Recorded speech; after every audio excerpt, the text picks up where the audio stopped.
आपल्या देशात फक्त युवकांचे प्रश्न समजून घेणाऱ्या माणसाची नाही, तर त्या प्रश्नांना आपल्या कर्तृत्वातून समर्पक उत्तरं शोधणाऱ्या व्यक्तीची गरज आहे. आपल्या कार्यातून गेल्या 4 दशकांपासून सांस्कृतिक, सामाजिक आणि राजकीय जीवनात देशभरातील युवकांमध्ये नेतृत्वाची, जाणीवेची आणि राष्ट्रनिष्ठेची भावना निर्माण करणारी व्यक्ती म्हणजेच श्रीयुत राजेश पांडे.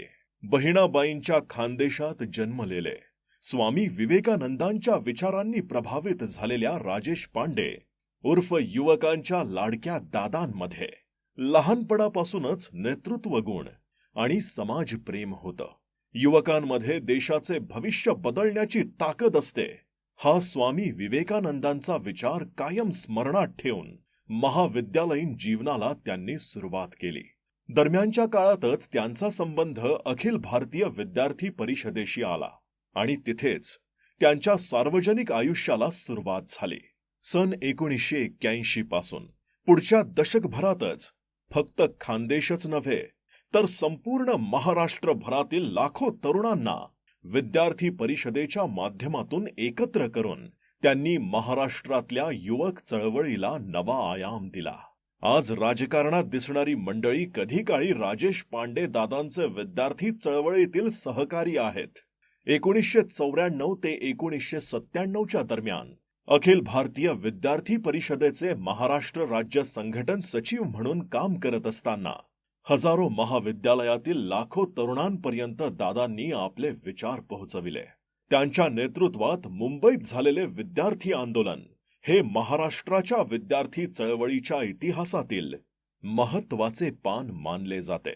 आज राजकारणात दिसणारी यशस्वी पिढी ही त्याच आंदोलनातून पुढे आली आहे असं म्हटल्यास अतिशयोक्ती वाटणार नाही.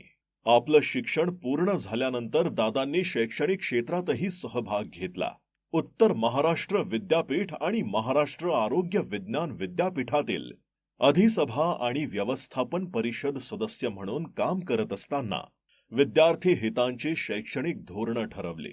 सर्व विद्यापीठ ही केवळ विद्यार्थी केंद्रीय असावी, विद्यार्थ्यांना शिक्षण घेताना कुठलीही अडचण येऊ नये यासाठी ते कायम कटिबद्ध होते. 2017 ते 2022 या काळात सावित्रीबाई फुले पुणे विद्यापीठाचे व्यवस्थापन परिषद सदस्य म्हणून त्यांनी हरितवारी, युवा स्पंदन, वृक्षारोपण, गिनीज वर्ल्ड रेकॉर्ड यांसारख्या क्रांतिकारी उपक्रमांचे नेतृत्व केले.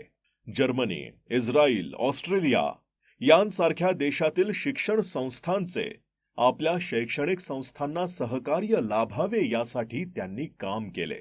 देशभरात युवकांसाठी कार्य करणारी आघाडीची संस्था म्हणून ओळखल्या जाणाऱ्या राष्ट्रीय युवा सहकारी संस्था अर्थात NYCSचे दादा 2007 पासून अध्यक्ष आहेत. भारतातल्या 28 राज्यात पसरलेली आणि 25,000हून अधिक भागधारक असलेल्या आणि 175 कोटीहून अधिकची उलाढाल असलेल्या या संस्थेच्या वाटचालीत राजेश पांडे दादांचा मोठा वाटा आहे. स्वयंरोजगार, कौशल्य विकास, क्रीडा आणि नेतृत्व विकास या 4 स्तंभांवर काम करणाऱ्या या संस्थेच्या माध्यमातून आजवर लाखो युवकांना संधी आणि दिशा मिळाली आहे. खेलो इंडिया अंतर्गत देशातील सर्वात मोठ्या क्रीडा प्रतिभा शोध मोहिमेचे यश हे त्यांच्याच दूरदृष्टीचे फलित आहे.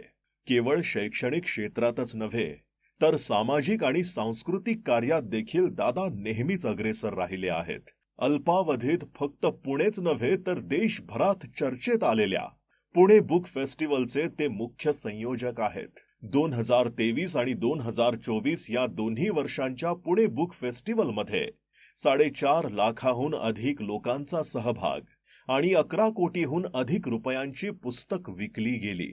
या यशामागे देखील दादांचा हात आहे. पुणे बुक फेस्टिवल दरम्यान 4 Guinness book of world record नोंदवण्यात आले.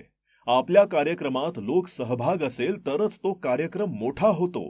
दादांना कार्यक्रम लोकांपर्यंत कसा पोहोचवायचा, लोकांचा सहभाग कसा वाढवायचा याची जाण असल्यानं त्यांनी हाती घेतलेला प्रत्येक उपक्रम यशस्वी होतोच.